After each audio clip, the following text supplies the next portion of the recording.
Story 1. Where's Eli? Dim the lights, get comfortable, and remember, not every story is true, but some legends refuse to die. There was an old saying in the mountains where I grew up. If something in the woods knows your name after dark, it isn't your friend. Nobody ever explained what it was.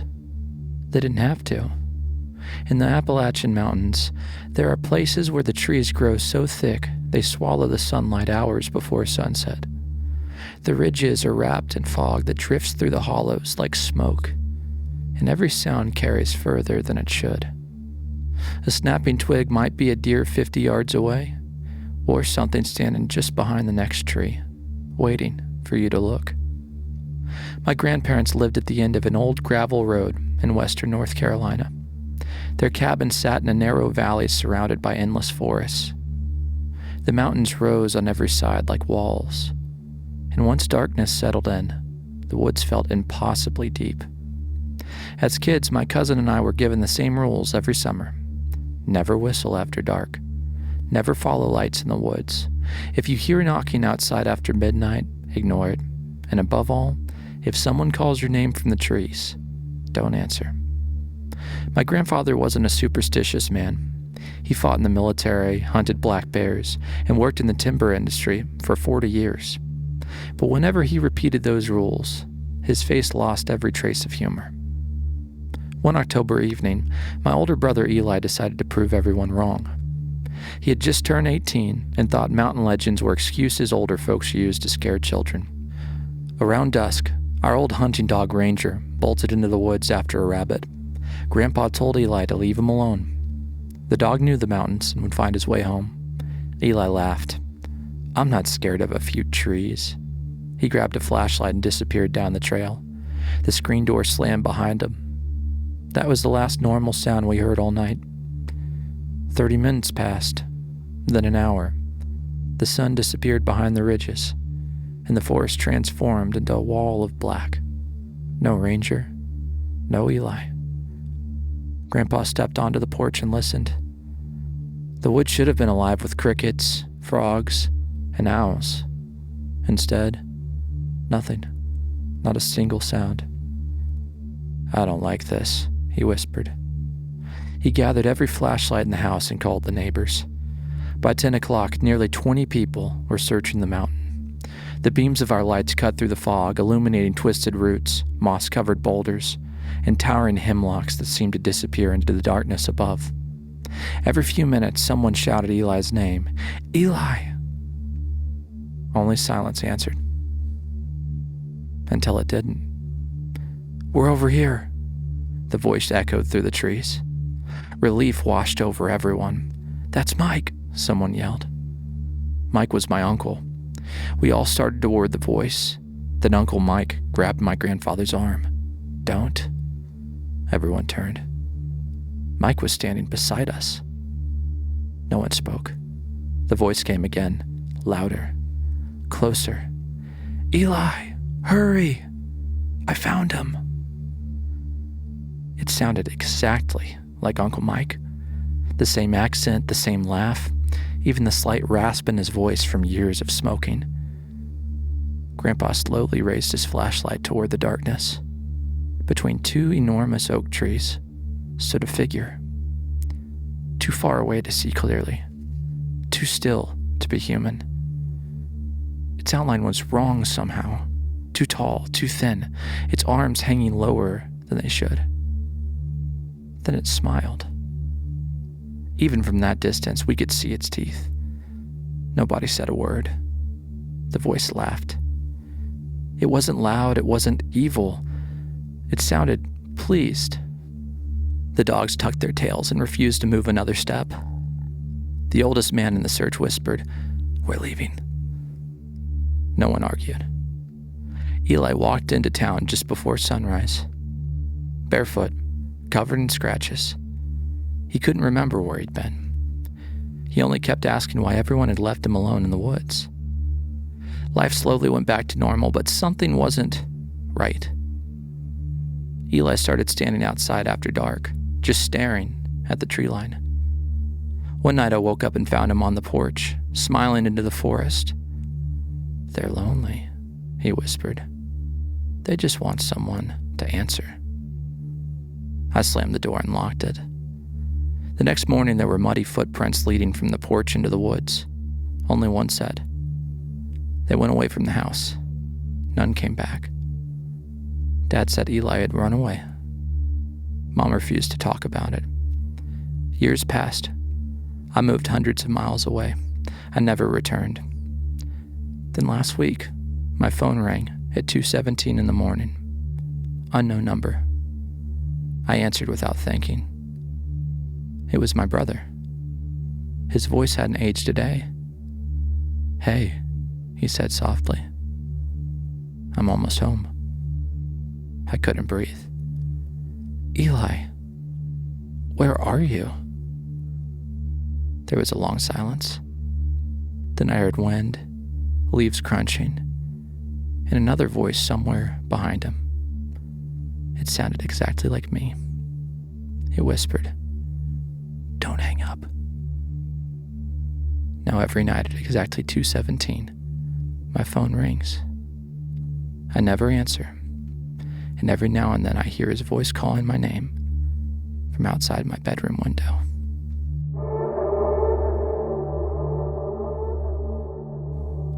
I have a question about some things that happened to me in the Lake Lure, Mill Spring area.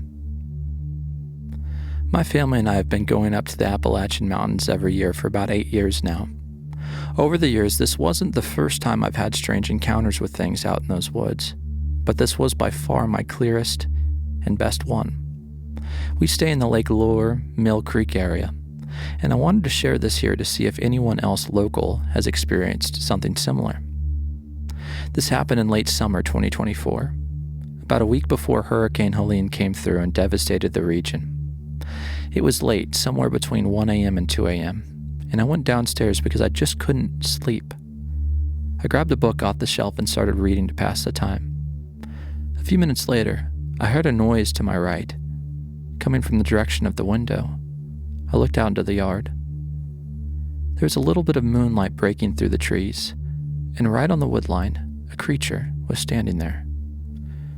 It looked to be about 8 feet tall, incredibly lanky, and it had arms that hung all the way down to its knees.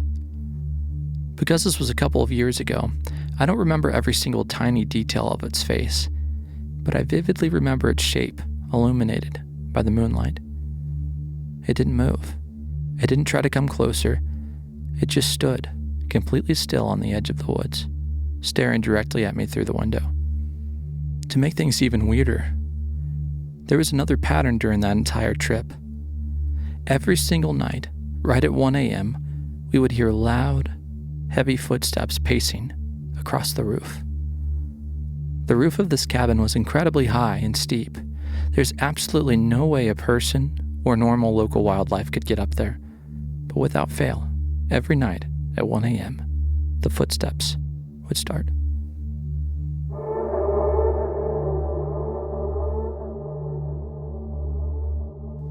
Weird experiences in southeastern Kentucky. Hi all. I'm going to separate this post into a few sections because I have a bit to share. For context, I just got back last night from a road trip I took with my fiance up to southeastern Kentucky. Some background. My family settled in the area in the 1790s and have lived on roughly the same piece of land since roughly 1850. Our property is located probably 30 to 45 minutes from the nearest town, and close to an hour from the nearest city, a population of about 10,000. Over the years, marriages and land sales have reduced what used to be a roughly 1,200-acre property to the 20 acres we own today. This particular property happens to also be the location of a house my 3 times great-grandfather built between 1910 and 1913. His work was halted following his murder, a story of its own, but his sons and brothers completed and expanded upon the house following his death. Other than my 3 times great-grandfather, my great-great-grandfather, and my great-aunt, who were also killed on the property in gruesome ways, other stories of their own, and lots of family members have died in the house of natural causes and or old age. On our property, we have a large family cemetery with well over 100 plus graves. And at times in recent history, the house has doubled as a funeral home. Up until 5 or 6 years ago, the house was inhabited by my Aunt Katie, who lived on the property her entire life. My grandfather purchased the property from her in the 1990s so that she wouldn't have to worry about the expenses going into retirement, and he allowed her to live on the property for free as long as she kept an eye on things and let him know when something required his attention or fixing. We lived several hours to the south in another state, so I visited the property every 6 to 18 months, as school allowed growing up.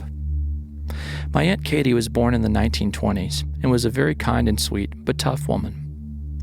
She had never married and had always been one to take care of herself, and she never wanted to rely on others too much. While she appreciated my grandfather buying the property and allowing her to stay in the house indefinitely in her retirement years, she hated that we would come up to visit and that we would want to do odd jobs and fix things for her. We would often bring up furniture or appliances that we no longer needed, or even things we'd thrifted or inherited, just to make Aunt Katie's life a little bit more comfortable and to replace older furniture and appliances in the house. A lot of the furniture and other things in the house, if not original, were very old and often broke on her.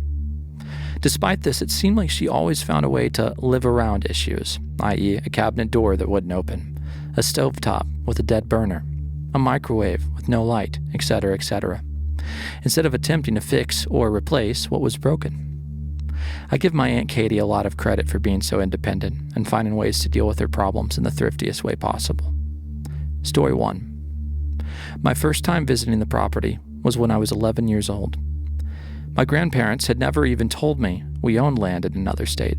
It was something that just sort of popped out over a discussion at dinner one night, randomly, and my grandfather shared that Aunt Katie had called and shared that a tree had come down in her yard and that our family friend who would usually help her was out of town. We packed up my grandparents' car and drove up to the property, and I met my Aunt Katie and got to see our family's land for the first time. Most of the property is heavily wooded. Only 1 to 3 acres have been clear-cut so that the house and the cemetery weren't crawling with critters and bugs. One evening, we were going to head back to town for dinner, and my grandfather asked me to walk through the house and make sure all the doors and windows were locked and that the curtains in every room were pulled shut because we'd be getting back after dark, and he didn't want to have to go around and shut them at night.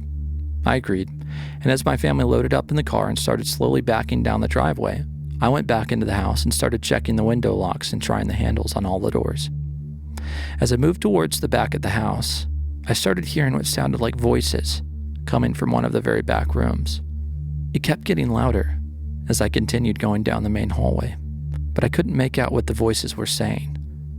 The best way I can describe this is like when you're sitting in a restaurant talking to the person in front of you, while people all around you are having their own conversations. You can tell that other people are talking, and you can hear them, but you aren't actually listening to what they're saying. You just hear the noise. That's the closest I can get to what the voices sounded like to me. Finally, I came up to the last room I needed to check, the old funeral parlor. This was where the voices sounded the loudest. As soon as I stepped through the doorway, my entire body buzzed.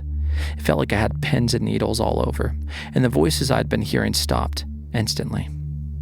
I had the feeling I was being watched by a large group of people, almost as if I had done something embarrassing in front of a crowd that was now just awkwardly staring in my direction, judging my next moves. I slowly put my hands up in front of me, in an I surrender kind of way, and I just walked backwards out of the old funeral parlor and down the hall.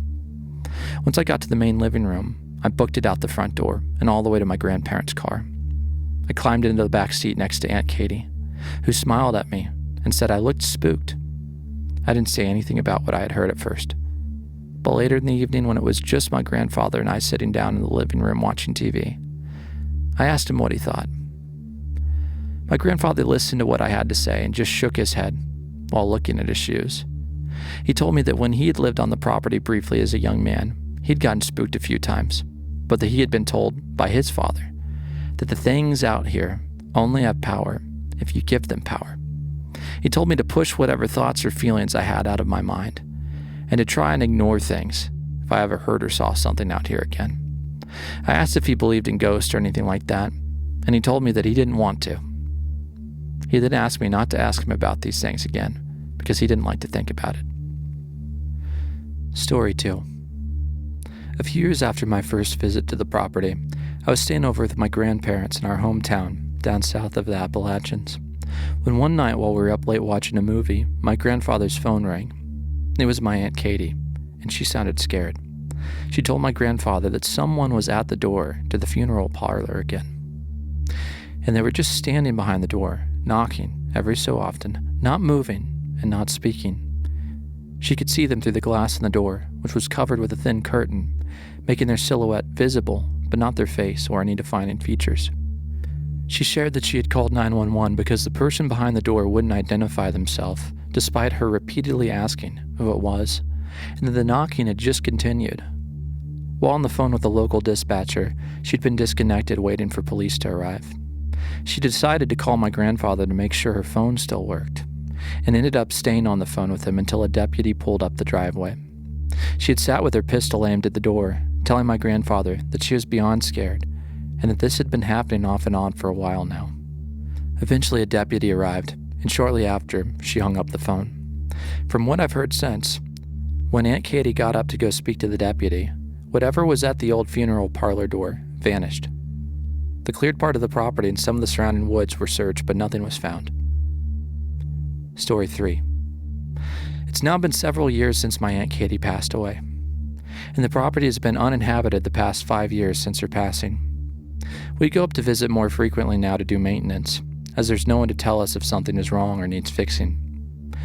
Our current plan is to do a controlled demolition of the house in the near future, as the past few years have resulted in a lot of weathering and deterioration.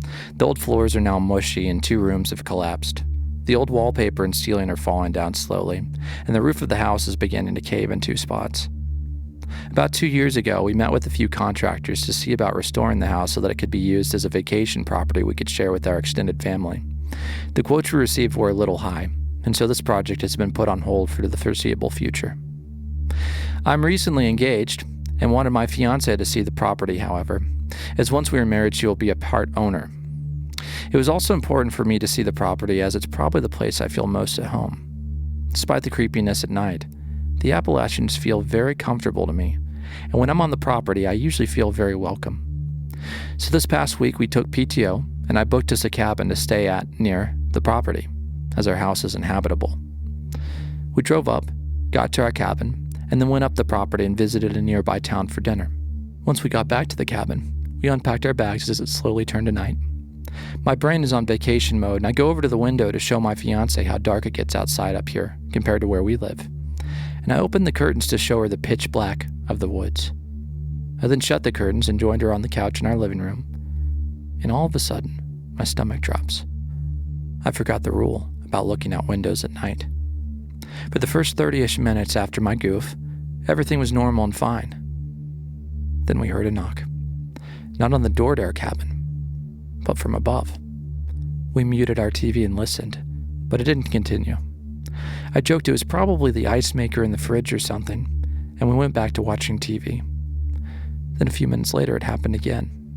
My fiancé once again muted the TV. We listened. It didn't continue, and we went back to watching TV. This went on for a while. Finally, after hearing it 3 to 4 times, my fiancé said she was going to go try and lay down because this was freaking her out, and she was really tired. She stepped into the bedroom, and the lamps on either side of the bed flickered. Then she heard 2 knocks, one after the other. The next thing I know, she's brought her blanket and pillow and is joining me on the couch. The knocks continued, spaced maybe 5 to 20 minutes from each other, for as long as I remember. After my fiancé joined me on the couch, I went and set my handgun down on the table beside me. Despite the continued knocking, having my gun brought me a bit of comfort, and I was able to doze eventually. The next morning, the knocking had stopped, and we made a rule not to look out the windows or be outside after dark. The day went by fairly uneventful. We spent most of the time hiking a rather crowded trail so we didn't get spooked by anything, and heard and saw a lot of animals while we were out. Once we were back to the cabin, all seemed calm until my fiancé went to shower. A few minutes into her showering, I heard someone yell, "Hey!" from outside our cabin. Weirdly, the voice didn't sound male or female. It was both high-pitched and also from a low register. I can't describe it well. And when I shared this with my fiancée later, she asked me to try and recreate it, but I genuinely don't even know how, and I couldn't get close. From what I could tell, no one was staying anywhere around our cabin that evening, and I didn't dare look out the window again, or even through the peephole. I ignored what I heard the best I could, and waited until we were driving home to share what I'd heard, so that my fiancé would be able to sleep the last night.